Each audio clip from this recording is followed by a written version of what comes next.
গোপন সংবাদের ভিত্তিতে জানা যায় সুন্দরবনে কুখ্যাত ডাকাত আসাপুর বাহিনীর প্রধান আসাপুর মোবাইল ফোনের মাধ্যমে জেলেদের ভয়ভীতি দেখিয়ে চাঁদা আদায় করে আসছে এবং চাঁদা সংগ্রহের জন্য তার প্রধান সহযোগী রবিউল ইসলামকে অস্ত্রসহ সুন্দরবনে প্রেরণ করেছে।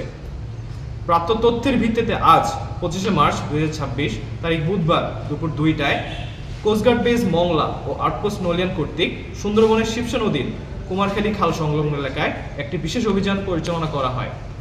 অভিযান চলাকালীন উক্ত এলাকা হতে একটি 1 বন্দুক, 4 রাউন্ড তাজা কার্তুজ ও 1 রাউন্ড ফাঁকা কার্তুজ সহ সুন্দরবনের কুখ্যাত ডাকাত আসাপুর বাহিনীর প্রধান সহযোগী রবিউল ইসলামকে আটক করা হয়।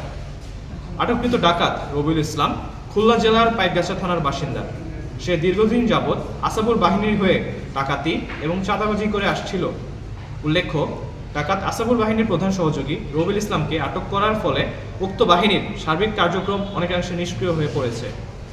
জব্দকৃত আলামত ও আটককৃত ডাকাতের পরবর্তী আইনানুগ ব্যবস্থা গ্রহণের কার্যক্রম প্রক্রিয়াধীন রয়েছে।